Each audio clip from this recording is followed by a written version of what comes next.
I think that when we talk about race, we tend to focus on individual acts of prejudice, which is why UKIP often come up, because they'll overtly say stuff that we find offensive. But unfortunately, the issue of race, if we understand it, is a lot more insidious.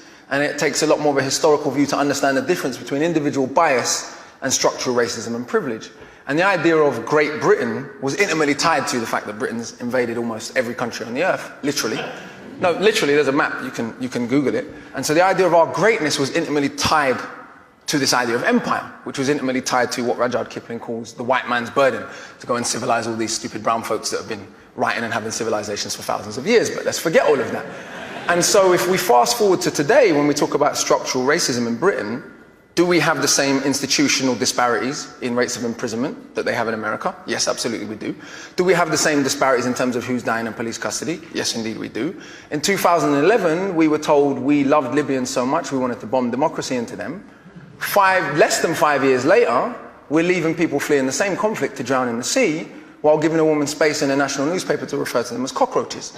And when you refer to humans as cockroaches, that is a mandate for murder. Let's be clear about that. The moment human beings become non-human, that is a mandate for murder, and there's a long historical parallel of that.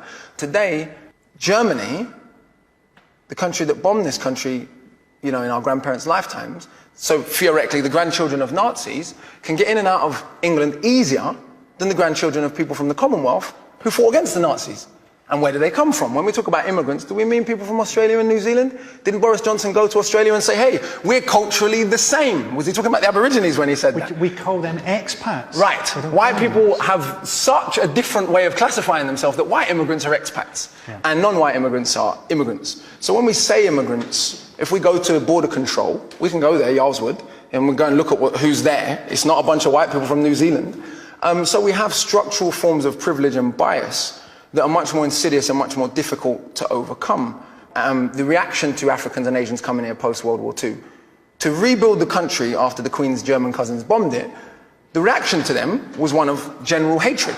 It's illogical. These people who had formerly been colonized by Britain had fought in both world wars. India gave 2.5 million volunteers, for those who don't know. When we talk about being saved by America in the war, we want to talk about being saved by India and Russia. That would be a bit more accurate.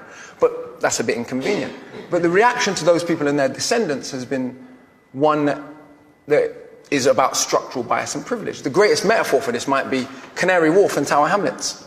Sure. If you look at that predominantly Bengali community that has to look at Canary Wharf every day, how many of those people work in Canary Wharf other than to clean toilets? I only got into that through grime. So the first thing, I'm listening to grime records and they're all rapping about E14. Yeah. And I'm going, where's that? And I'm like, Canary Wharf? Yeah, they're definitely not rapping about I suppose what I'm saying is not about saying that there's bias and bigotry everywhere in the world. The country my grandparents come from, it's pretty much generally accepted that they don't like gay people. But what's interesting, race even plays a role in that. In Jamaica, we have disgraceful homophobia. No one ever says it's because of Christian fundamentalism. Because even though it is justified in explicitly Christian fundamentalist terms, because only Muslims do bad stuff because of their religion. Because we know almost all the Muslims in the world are brown. Whereas when a German wings pilot crashes and kills 150 people deliberately, or the man in Norway killed nearly 90 people. I was in Australia when that happened. This is how uniform the agreement is that white people will be portrayed differently.